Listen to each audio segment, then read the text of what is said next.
السلام علیکم۔ کچھ عرصہ پہلے مجھے تنہائی سے ڈر لگتا تھا۔ میں اکثر اللہ سے کہتی تھی، یا اللہ مجھے آپ ہی کیوں اکیلا کر دیتے ہو؟ میں ہی کیوں جس کا کوئی دوست نہیں یا جس سے بات کرنے والا کوئی نہیں؟ لیکن زندگی گریجولی تبدیل ہوتا ہوا پراسی سے اب مجھے لگتا ہے کہ اچھا ہوا میری زندگی میں ایسا کوئی نہیں جس کو میں اللہ سے پہلے کر دوں، ایسا کوئی نہیں جس کو میں اپنی باتیں اللہ کو بتانے سے پہلے بتاؤں، اور اللہ کو اپنے قریب کرنے میں اسے زندگی کی چھوٹی چھوٹی باتوں میں شامل کرنے میں وقت لگتا ہے۔ کوئی بھی چیز آپ کو وقت سے پہلے سمجھ نہیں آئے گی، چاہے آپ کسی موٹیویشنل اسپیکر کے پاس چلے جائیں یا کسی تھراپسٹ کے، آپ کی زندگی میں سب ہو کر رہے گا جو اللہ نے آپ کو سمجھانے کے لیے لکھ دیا ہے۔ جب تک آپ خود اس چیز کو ایکسپیرینس نہیں کر لو گے، آپ کو وہ محض باتیں ہی لگیں گی۔ خود چیزوں کو سمجھنا شروع کرو، اس لیے مت بیٹھے رہو کہ کوئی آئے گا ہمیں اس چیز کی پہچان کرنا سکھائے گا۔ لوگوں کو کہتے سنا ہے، ہمارا پریشان ہو جانا اس لیے ہوتا ہے ہمارا ایمان کمزور ہے، ہم اداس اس لیے ہوتے ہیں ہمارا اللہ پر توکل نہیں۔ ایسا نہیں ہوتا۔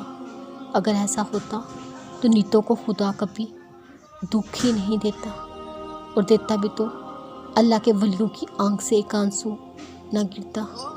مگر نہیں، وہ بھی روئے تھے، وہ بھی اداس ہوئے تھے۔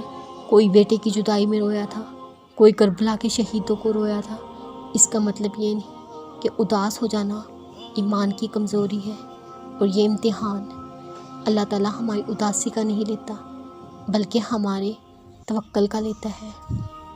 آج ہم کسی چیز کو لے کے اداس ہیں، توکل وہ کسی چیز پر خوش ہوں گے۔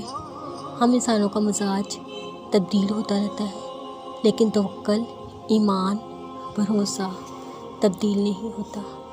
اگر مضبوط ہو تو یہی تو امتحان ہے۔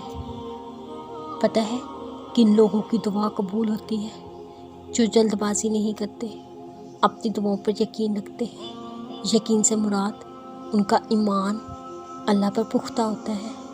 لوگ انہیں لاکھ غافل کرنے کی کوشش کریں، تمہاری دعا قبول نہیں ہوگی، لیکن وہ لوگوں کی باتوں پر کان نہیں دھرتے۔